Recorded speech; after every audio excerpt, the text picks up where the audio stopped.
Hello students, how are you? Hope you are doing good. Rakshabandhan का त्योहार गया. उम्मीद रखता हूं कि आप लोगों ने अच्छे से सेलिब्रेट किया होगा. After a long time we had some celebration done a little bit at home. Anyways, so after a long gap we are again coming together for this chapter. So let us first recapitulate कि हमने अभी तक इस chapter में कर क्या लिया है. सबसे पहले हमने देखा था graphs and diagrams. Second was importance of graphs and diagrams in economics, and the third was important aspects to be taken into consideration while drawing a graph and diagram. आज हम देखने जा रहे हैं टाइप्स ऑफ डायग्राम्स. ठीक है, on your screen types of diagrams. सबसे पहला आता है पिक्टोग्राम. अब जब हमें डेटा को प्रेजेंट करना होता है तो वी हैव टू फर्स्ट सी कि क्या हमारा डेटा हम एक स्पेसिफिक डायग्राम से रिफ्लेक्ट कर पाएंगे. Because we had seen aspects to be considered while drawing a diagram में ही एक पॉइंट था सिलेक्शन ऑफ प्रॉपर ग्राफ और a diagram. So something that you can represent through pictures, which is a very basic information, that will be represented by a pictogram. A pictogram दिखता कैसा है, that is available on your screen. क्या है इस graph में? How do children travel to school? So bicycle से भी जा सकते हैं, बस से भी जा सकते हैं, वॉकिंग भी जा सकते हैं, कार से भी जा सकते हैं. और आपके सामने clearly which option is the winner? Walking is the winner because it is having the highest number of children coming to school, that is through walking. चलिए ग्राफ को ऑब्जर्व करके, डायग्राम को ऑब्जर्व करके आपको सेकंड नंबर पे कौन है मालूम पड़ रहा है? Yes, that is bike. फिर कार, और फिर बहुत कम बच्चे किससे आ रहे हैं? बस से आ रहे हैं. सो ये पिक्चर को देख के हमें तुरंत एहसास हो जाता है उस बात का कि कैसे बच्चे कम्यूट करते हैं from their home to the school. What is the mode of transportation they are using. It can be easily represented through a picture form. This diagram is nothing but a pictogram. जिसमें pictures हो, ऐसे diagram को picture diagram, pictogram बोला करते हैं. ठीक है, चलिए आगे देखते हैं. Second type of diagram is scatter diagram. ये आपने कोरिलेशन में देखा है अच्छे से. यस, स्टैटिस्टिक्स में चैप्टर है कोरिलेशन, उसमें आपने डिटेल में इसको पढ़ाई है. सो एक बार इसको रिकैपिचुलेट कर लेते हैं. डिग्रीज ऑफ कोरिलेशन, उसके हिसाब से पहला डायग्राम अगर आप देखेंगे नन वाला, NONE, तो उसमें आपको दो वेरिएबल्स के बीच में कोई रिलेशन देखने को ही नहीं मिलेगा. इसको स्कैटर डायग्राम से हम ऐसे प्रेजेंट करते हैं, कभी भी कोई भी डॉट कहीं पे भी आ जाएगा. देन कम्स लो कोरिलेशन, मतलब चीजें एक डायरेक्शन में मूव तो हो रही है लेकिन उसमें ऊपर नीचे हो सकता है. मतलब दो वेरिएबल्स एक दूसरे से रिलेटेड हैं बट वो रिलेशन इतना स्ट्रॉन्ग नहीं है. Correlation is on the lower side. फिर थर्ड डायग्राम अगर आप गौर से देख सकते हैं तो दैट इज हाई, मतलब things are moving in one line only. मतलब दो वेरिएबल्स के बीच में रिलेशन है और वो रिलेशन स्ट्रॉन्ग है. एंड देन कम्स परफेक्ट, मतलब relationship is not only positive over there, it is also perfect positive, it is proportionate. दोनों के बीच में बहुत ही गहरा संबंध है. ये हम स्कैटर डायग्राम से प्रेजेंट कर सकते हैं क्योंकि इसका कोई लाइन नहीं होता, कोई शेप नहीं होता, खाली हम डॉट्स रख के उसको छोड़ देते हैं. तो ऐसे डायग्राम को हम क्या बोलेंगे बेटा? स्कैटर डायग्राम बोलेंगे. ठीक है. Then comes types of correlation वाले डायग्राम, स्कैटर डायग्राम. तो उसमें देख लो, पॉजिटिव मतलब upward rising from left to right. Second is negative, मतलब downward falling from left to right. फिर थर्ड इज कर्व्ड, मतलब स्टार्टिंग में वो पॉजिटिव है और बाद में वो नेगेटिव हो जाएगा, बेल शेप बनेगा. सो all these are different types of scatter diagram that you have observed already in statistics. okay, वो ऐसे प्रेजेंट होते हैं. अच्छी बात यह है कि इकोनॉमिक्स में पिक्टोग्राम और स्कैटर डायग्राम आपको फिजिकली ड्रॉ करने के सिलेबस में नहीं है. ठीक है. Then comes third point, that is line diagram based on time periods. मतलब क्या, एक टाइम पीरियड है जो एक्स एक्सिस पे प्रेजेंट हुआ है, you can carefully see 2009, 2010, 2011, 2012 and so on till 2015।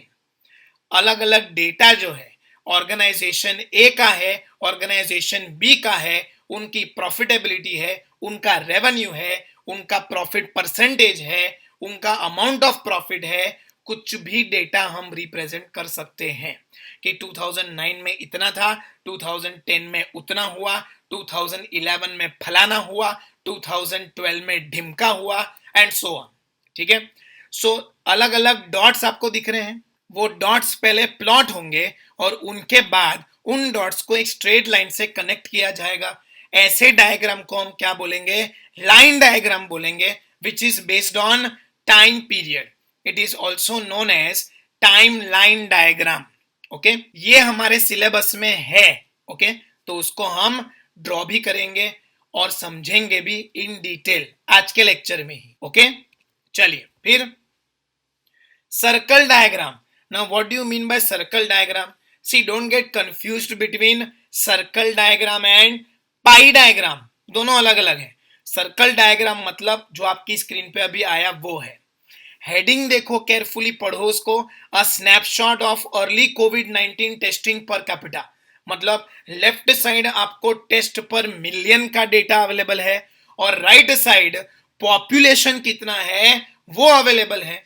अब आप अगर टेस्ट को गौर से देखेंगे तो यूनाइटेड स्टेट्स में वो डॉट बहुत छोटा है, लेफ्ट साइड वाला grey dot, that is how much 23। Japan में वो डॉट थोड़ा बड़ा है क्योंकि वो डेटा क्या रिप्रेजेंट कर रहा है, 66। यूके में वो डॉट और बड़ा हो जाता है बिकॉज इट इज रिप्रेजेंटिंग 347। और जैसे जैसे आप आगे बढ़ेंगे ना, वैसे वैसे खाली डेटा बढ़ रहा है ऐसा नहीं है, वो डॉट की जो सर्कल की जो साइज है वो भी बढ़ रही है। सर्कल डायग्राम का यही प्रेजेंटेशन का तरीका है कि जितना छोटा सर्कल उतना छोटा डेटा और जितना बड़ा सर्कल उतना ज्यादा डेटा या उतना बड़ा data. On the other hand right side अगर आप देखेंगे तो पॉपुलेशन बता के रखा हुआ है। यूनाइटेड स्टेट्स का population 329 million, approximately 33 crore. Then 127 million for Japan, मतलब 12.7 करोड़। यूके 67.8 मिलियन, मतलब 6 से 7 करोड़ के बीच में। देन नीदरलैंड्स 17.1 मिलियन, मतलब 1.7 करोड़ के आसपास। इजराइल इट्स 8.6 मिलियन, मतलब 86 लाख। सो वहां पर आप देखेंगे ना तो पॉपुलेशन जिसका जितना ज्यादा उसका सर्कल उतना बड़ा। सो सर्कल डायग्राम आप कैसे ड्रॉ करेंगे, बड़ा डेटा है, ज्यादा डेटा है तो उसके लिए बड़ा सर्कल, और कम डेटा है तो उसके लिए छोटा सा सर्कल। ठीक है, that is nothing but a circle diagram. Okay, चलिए आगे बढ़ते हैं। Fifth point is bar diagram. Bar diagram हम सभी ने सुना है, बार्स हमने सुने हैं, ये वो बार्स नहीं है। ठीक है, यहां पर बार मतलब it is used to represent some data, either they may be horizontal bars or they may be vertical bars. ठीक है, let us see a few of them. Bar diagram अलग अलग प्रकार के होते हैं, जिसमें पहला है simple bar diagram. Okay, what do you mean by simple bar diagram? एक पर्टिकुलर ईयर के लिए एक ही डेटा, एक ही वेरिएबल अवेलेबल हो तो वो सिंपल बार डायग्राम से हम प्रेजेंट कर सकते हैं। Second is divided bar diagram, मतलब एक ही बार को अलग अलग टुकड़ों में डिवाइड किया जाता है ताकि अलग अलग वेरिएबल्स का हम एक्सप्रेशन कर सके। फिर क्लस्टर बार डायग्राम, मतलब एक ही ईयर में 3 अलग अलग वेरिएबल्स हैं और वो तीनों का अलग अलग ईयर के लिए डेटा अवेलेबल है, so that can be represented by a clustered bar diagram. ठीक है, so all these are different types of bar diagram which we will see in detail, क्योंकि ये भी हमारे सिलेबस में है। ओके, फिर सिक्स्थ इज पाई डायग्राम। तो पाई मींस, यस आप लोगों ने मूवी देखी है अमेरिकन पाई। सो पाई के अलग अलग टुकड़े होते हैं, केक होता है उसको हम काटते हैं अपने बर्थडे पे, किसी खास ओकेजन पे, ठीक है। So that is nothing but a pie, and a pie always gets divided into small small parts. यहां पर भी पाई डायग्राम के अलग अलग टुकड़े होंगे based on the information that you are willing to reflect in that particular diagram. So circle है वो अलग है, पाई डायग्राम अलग है। सर्कल मतलब प्योर सर्कल करके छोड़ देने का, जितना बड़ा डेटा उतना बड़ा सर्कल। लेकिन यहां पर डेटा के साइज पे कुछ डिपेंडेंट नहीं होगा, एक ही प्रकार का डेटा दिया होगा, उसके अलग अलग टुकड़े होंगे। पाई डायग्राम कुछ इस प्रकार से दिखता है, जैसे कि आपको जानना है कि what are the favourite activities of different individuals. आपने सर्वे किया तो उसमें आया 40% ऑफ देम से कि walking is our favourite activity. Lockdown में वैसे भी कई लोग की ये फेवरेट एक्टिविटी बन चुका होगा। फिर साइकिलिंग 24% है, स्विमिंग 18% है, गोल्फ खेलना 12% है, और अदर्स मतलब जो इन चीजों में नहीं आया वो अदर्स में चला गया, दैट इज हाउ मच 6%। सो आपको ये पिक्चर को देख के क्लियर कट आइडिया आ जाएगा कि कितना किसका एरिया बड़ा, कितना किसका एरिया छोटा।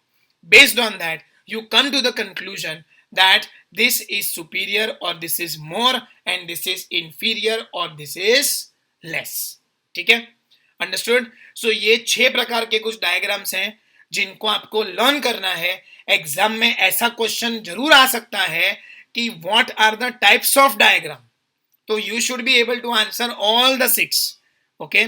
लेकिन डायग्राम्स को हमें प्रैक्टिकली ड्रॉ करने का वो कितना सिलेबस में है, जितना आपकी स्क्रीन में बोल्ड पे लिखा है वही है। लाइन डायग्राम, बार डायग्राम के सारे types and pi diagram, okay. इसके अलावा कुछ भी आपको ड्रॉ करने के लिए सिलेबस में नहीं है, okay. This is another way to represent through a pie diagram. Recommended diet, fruit कितना खा सकते हैं 30%, प्रोटीन कितना जाना चाहिए 23%, वेजिटेबल्स कितने होने चाहिए 18%, डेयरी प्रोडक्ट्स कितने होने चाहिए 15%, ग्रेन्स कितने होने चाहिए 9%, और 5% जो है वो बाकी जंक फूड भी आप खा सकते हैं, कोई प्रॉब्लम नहीं है। Which means this is also represented by a pie diagram, okay, understood. So ये डायग्राम्स तो हो गए, अब इसको लर्न भी तो करना पड़ेगा। सो लर्न करने के लिए एक शॉर्टकट है डायग्राम्स, क्योंकि टाइप्स ऑफ डायग्राम्स है, तो डायग्राम्स नहीं आने पर बी क्लास रिजल्ट आया तो पीपी हो गई। अब इसको हमें पिक्चर से समझना है। बेटा अपने पापा के पास गया, कौन सा रिजल्ट आया, बी क्लास रिजल्ट आया। वहां पर भले ही सी लिखा हो, हमें क्या बोलने का, बी क्लास रिजल्ट आया, ठीक है। तो क्या हो गया, पापा ने गुस्सा किया तो बेटे का पीपी हो गया। सो बी क्लास रिजल्ट आया तो पीपी हो गई। बी क्लास BCLS उतना ही रेड में लिखा है, और पीपी, सो BCLSPP कितने हुए, 6 हुए। B for bar diagram, C for circle diagram, L for line diagram, S for scatter diagram, P for pictogram and P for pie diagram. Yes और नो। सो बी क्लास रिजल्ट आया तो PP हो गई। एक बार फिर से, B class BCLSPP, B class result आया तो पीपी हो गई। B for bar diagram, C for circle diagram, L for line diagram, S for scatter diagram, P for pictogram and P for pie diagram.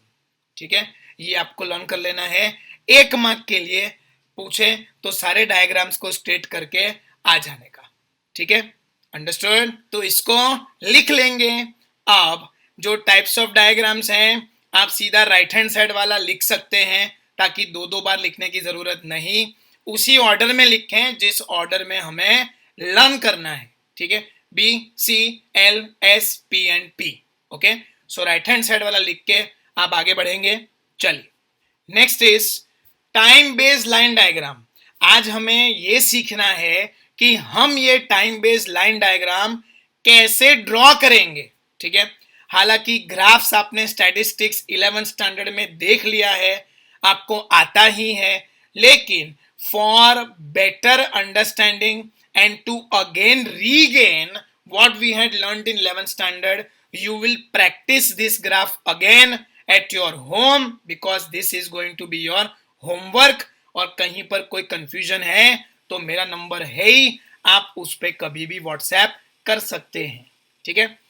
Time based line diagram, let us kick start with that.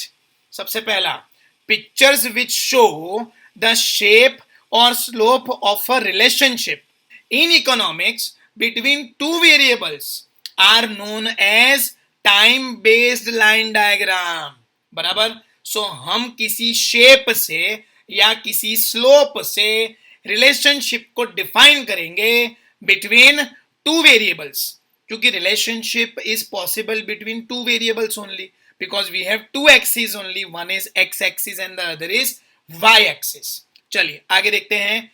Independent variable is always represented on X axis, 11th में भी देखा था हमने, and dependent variable is represented on Y axis. So independent कहां पे? X axis पे, और dependent है वो कहां पे? वाई एक्सिस पे. सो एक्स एक्सिस पे मान लो आ जाएगा time period, country, state, got it, male, female etcetera. और वाई एक्सिस पे क्या आएगा? उनके नंबर्स आएंगे. ठीक है. फोन नंबर नहीं, उनके नंबर्स, उनका डेटा आएगा. Country on X axis, population of that country on Y axis. State on X axis, उनकी poverty, illiteracy, unemployment in percentage on Y axis. क्योंकि वाई एक्सिस पे हम हमेशा क्या रिफ्लेक्ट करेंगे? डिपेंडेंट वेरिएबल, जबकि एक्स एक्सिस में हमेशा क्या आएगा? इंडिपेंडेंट वेरिएबल आएगा. ठीक है. चलिए आगे देखते हैं. It is often used for representing self explanatory trends. Example, population size. किसी भी कंट्री का पॉपुलेशन साइज उठा के देख लो, it will always be showing an upward rising. खाली इंडिया में है ऐसा नहीं है, हर कंट्री में वैसा है, वैसे हैं सब लोग. ठीक है. फिर inflation, of course with the passage of time आपका इन्फ्लेशन भी क्या होगा? बढ़ता ही जाएगा. लॉन्ग रन में prices are going to increase only, क्योंकि हमने देखा था जहां इकोनॉमिक डेवलपमेंट है वहां इन्फ्लेशन होगा ही. और कोई भी कंट्री ऐसा नहीं है जो अभी चुपचाप बैठा हुआ है. हर कंट्री अपने आप को इकोनॉमिकली डेवलप कर रहा है. Developing nations are there, so changes are bound to happen.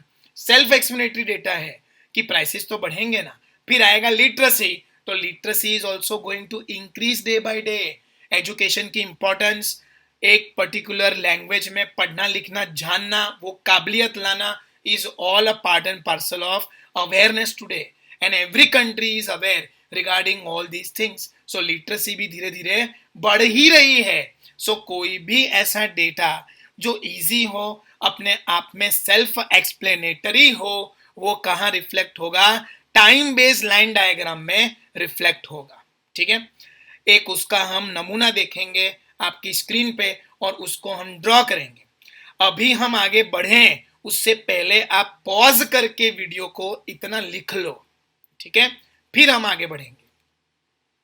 चलो लिख लिया. अब डेकेड 1951-61, डेकेड मतलब 10 इयर्स, 51 से 61, 61 से 71, 71 से 81 and so on till 2001-2011.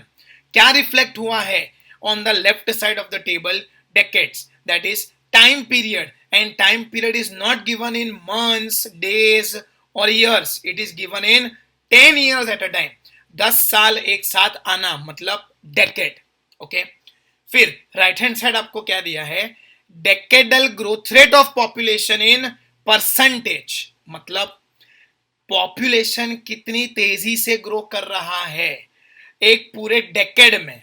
What is the percentage? पहला वाला 21.64%, मतलब हर 10 साल में 21.64% पॉपुलेशन बढ़ जाता है. अगर 100 करोड़ है तो 121 करोड़ 0.64, ओके, इतने हो जाएंगे. Clear? So 21.64% is the rise in population over a span of how many years? 10 years. फिर 24.80 24.66, 23.87, 21.54 एंड 17.64। ये डेटा आपको बता के रखा है। अब इसी डेटा को आपको डायग्राम में प्रेजेंट करना है, तो आप कैसे करेंगे? तो सबसे पहले क्या ड्रॉ करने का? X axis and Y axis. X कौन सा? हॉरिजॉन्टल। वाई कौन सा? वर्टिकल, हमें मालूम है। फिर हम ये नक्की करेंगे कि इन एक्स एक्सिस पे और वाई एक्सिस पे क्या प्रेजेंट होगा। एक्स एक्सिस पे हम क्या दिखाएंगे?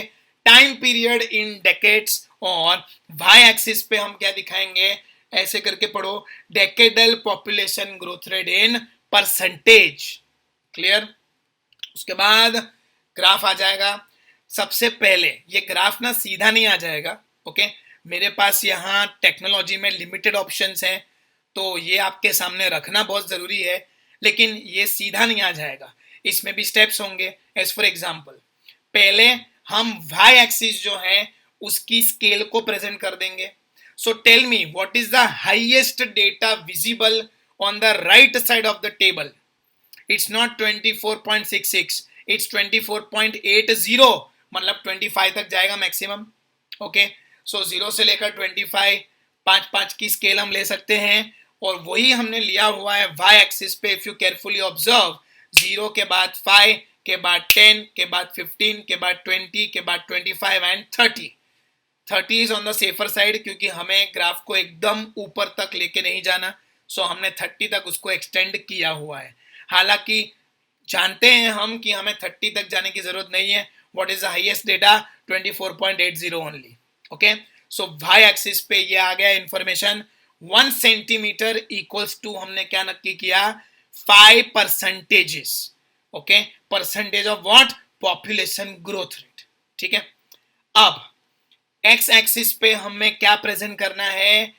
Time period in decades. तो left side of the table देखो, 1 2 3 4 5 6 है, 6 डेकेड्स को हमें एक्सप्रेस करना है। तो स्पेस आप एक्स एक्सिस पे अकॉर्डिंगली सेट कर सकते हैं।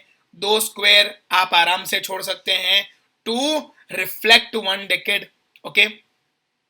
सो 1951-61 टेबल का आ गया आपका एक्स एक्सिस पे, 61-71 एक्स एक्सिस पे आ गया, 71-81, वैसे ही 81-91, 91 2001 और 2001 2011, इतना आप पहले लिख देंगे। सो हमने क्या क्या देख लिया अभी तक? एक्स एक्सिस ड्रॉ किया, वाई एक्सिस ड्रॉ किया, उस पे क्या एक्सप्रेस करना है वो लिखा, और उसके स्केल डिसाइड करके हमने भी एक्स एक्सिस और वाई एक्सिस पे लिख लिया। अभी तक उतना ही हुआ है, ठीक है। Now decadal growth rate of population पहले साल में कितना है? देखो 21.64। तो आपको स्केल पेंसिल से ग्राफ पेपर पे इसको प्लॉट करना होगा। अब पॉइंट्स की प्लॉटिंग कैसे करते हैं ये आपको मालूम ही है कि 21.64 विल कम बिटवीन 20 एंड 25, और 21.64 है तो वो कहां पे आएगा? आपको कैलकुलेट करके एक पॉइंट मिलेगा which is reflected by this blue point, okay. फिर अब अगर मान लो कि यहां पे आपको पॉइंट प्लॉट करने में दिक्कत हो रही है, तो you can give me a call, okay, because majority of you have done this in 11th statistics also, 11th economics also. After that plotting of point should not be an issue, ठीक है। फिर भी issues आ रहे हैं, you give me a call or send me a WhatsApp message, I will revert back within 24 hours, okay। चलिए, फिर दूसरा data हमें क्या एक्सप्रेस करना है? 24.80। तो 24.80 कहां पे आएगा? 25 से एकदम नजदीक है, तो वो आ गया through second point, okay, that is reflected on your screen। फिर 24.66 मतलब थोड़ा सा नीचे आएगा, reflected through the third point। वैसे ही 23.87 आएगा, वैसे ही 21.54 को भी प्लॉट करेंगे, और फिर 17.64 भी प्लॉट होगा। ये 6 पॉइंट्स को हमने प्लॉट किया, और वो प्लॉट करने के बाद आप हर एक पॉइंट को स्ट्रेट लाइन से कनेक्ट कर दोगे, तब जाके हमारा ग्राफ रेडी होगा। एंड डोंट थिंक कि यहां पे इतना काम करके काम खत्म, नहीं, इसके बाद भी आपको ग्राफ का हेडिंग देना पड़ेगा, time series graph showing decadal population growth rate. So कौन सा ग्राफ है मेंशन करो, कौन सा डेटा उसमें रिफ्लेक्ट हुआ है वो भी मेंशन करो, ठीक है। और इतना करने से खत्म हो गया? नहीं, इसके बाद आपको स्केल भी तो मेंशन करना है। Scale X axis 1 centimetre equals to 10 years and Y axis 1 centimetre equals to 5%।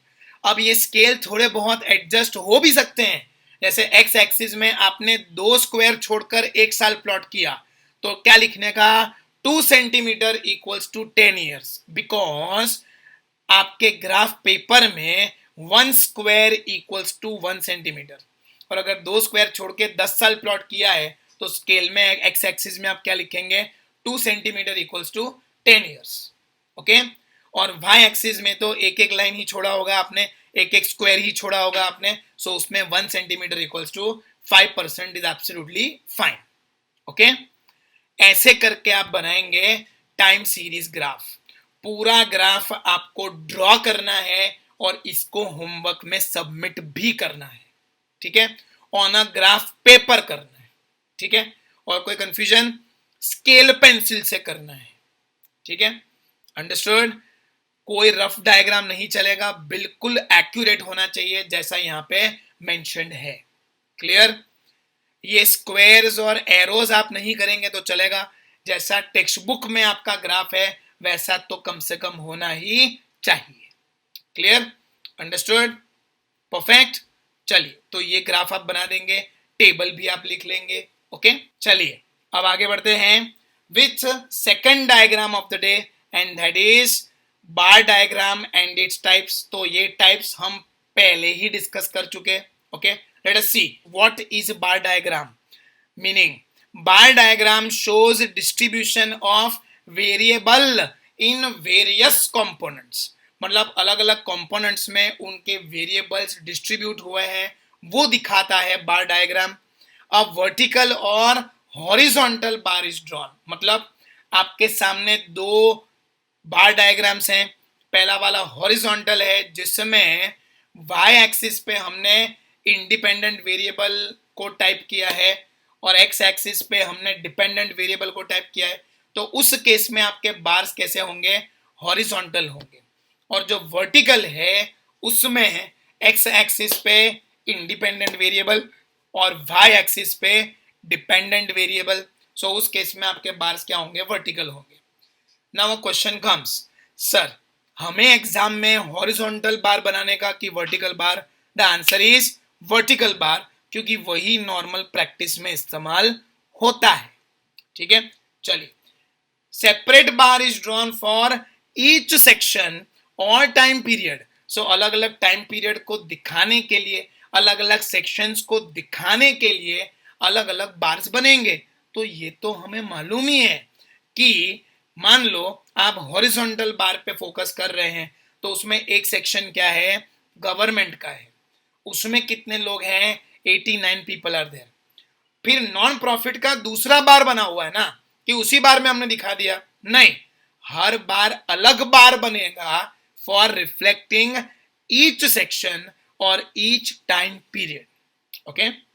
चलिए फिर आगे, कंपेयरिंग द हाइट और you can say the length of the bar, we can compare the values of each section। मतलब क्या, कि आपकी बार की जो हाइट है, जो उसकी लेंथ है, उसको ध्यान में रख के वैल्यूज को रिफ्लेक्ट करेंगे, which means height and length of the bar will decide the value। और you can say वैल्यू देके रखी है, जितनी ज्यादा वैल्यू होगी उतना height of the bar is going to be more, उतना length of the bar is going to be more, और जितनी कम वैल्यू है उतना हाइट या लेंथ उसका क्या होगा, कम होगा। सो छोटा बार छोटी वैल्यू, बड़ा बार ज्यादा वैल्यू, और ज्यादा value is reflected by a tall bar और कम value is reflected by a shorter bar, ठीक है, अंडरस्टूड। चलिए आगे देखते हैं। Bar diagrams are generally of 3 types. तो हमने देखा, पहला simple bar diagram, okay, on your screen.